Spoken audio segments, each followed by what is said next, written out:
শুভ সন্ধ্যা। Share বাজারের মূল খবর ডেইলি মার্কেট আপডেটে আপনাদের স্বাগতম। আজ সূচক 7.52 পয়েন্ট বা 0.15% কমে 4,959 পয়েন্টে অবস্থান নিয়েছে। বাজার লেনদেনের পরিমাণ দাঁড়িয়েছে 380 কোটি টাকা, যা আগের কার্যদিবসের তুলনায় 2.74% বেশি। ব্যাংকিং খাতের আল আরাফাহ ইসলামী ব্যাংক ও ন্যাশনাল ব্যাংক, শিল্প খাতের ওয়ালটন হাইটেক ও বাংলাদেশ স্টিল রিরোলিং মিলস এবং ইন্স্যুরেন্স খাতের গ্রিন ডেল্টা ইন্স্যুরেন্স ও পাইওনিয়ার ইন্স্যুরেন্স আজ বাজারে পতনে মূল ভূমিকা রাখে।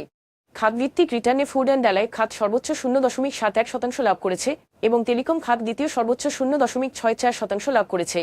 অন্যদিকে ইন্স্যুরেন্স খাত আজ সর্বোচ্চ 1.54% পতনের মুখে পড়েছে। আজকের শীর্ষ 20 ক্ষতিগ্রস্ত হওয়া প্রতিষ্ঠানের মধ্যে 6টি শিল্প খাত, 4টি ইন্স্যুরেন্স এবং 4টি টেক্সটাইল খাতের company. Premier leasing and finance, first finance and investment এবং international leasing and financial services ছিল সর্বোচ্চ দর বৃদ্ধি পাওয়া শেয়ার। অন্যদিকে সুহৃদ ইন্ডাস্ট্রিজ, বিচ হ্যাচারি এবং তুংহাই নিটিং অ্যান্ড ডাইন ছিল সর্বোচ্চ দর পতন হওয়া শেয়ার। এইসব শেয়ারের ক্ষেত্রে আজ কোনো মূল্য সংবেদনশীল তথ্য প্রকাশ করা হয়নি। গত 3 মাসের গড় লেনদেনের তুলনায় আজ apex tannery, premier leasing and finance এবং ফাস্ট ফাইন্যান্সের লেনদেনের পরিমাণ উল্লেখযোগ্যভাবে বেড়েছে। তবে এই শেয়ারগুলোর লেনদেন বৃদ্ধির পেছনে স্বাভাবিক কোনো কারণ প্রকাশ করা হয়নি। আজকের শীর্ষ দুটি সংবাদ ওয়ার্ল্ড ব্যাংক জোনের পূর্বাভাস থেকে 0.3% পয়েন্ট কমিয়ে আগামী অর্থবছর 2025-26 এর জন্য বাংলাদেশে প্রবৃদ্ধি 4.6% হবে বলে ধারণা করেছে। গতকাল প্রকাশিত গ্লোবাল ইকোনমিক প্রসপেক্টস প্রতিবেদনে বলা হয়েছে, চলমান মূল্যস্ফীতি, দুর্বল রপ্তানি এবং বিনিয়োগ স্থবিরতার কারণে এই সংশোধন করা হয়েছে।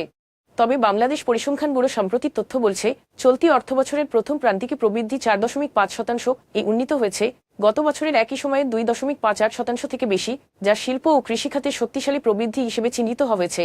অর্থাৎ বৈদেশিক চ্যালেঞ্জের মধ্যেও অর্থনীতির ভিত্তি এখনও স্থিতিশীল রয়েছে। 2025 সালে বাংলাদেশের রেডিমেড গার্মেন্টস আরএমজি রপ্তানি দুইটি প্রধান বাজারে, অপ্রচলিত বাজারের দেশসমূহ ও ইউরোপীয় ইউনিয়নে গত বছরের তুলনায় সামান্য কমেছে। রপ্তানি উন্নয়ন ব্যুরো তথ্য অনুযায়ী অপ্রচলিত বাজারে ইইউ, যুক্তরাষ্ট্র, কানাডা ও যুক্তরাজ্য বাদে রপ্তানি 0.82% কমে দাঁড়িয়েছে $6.25 বিলিয়ন।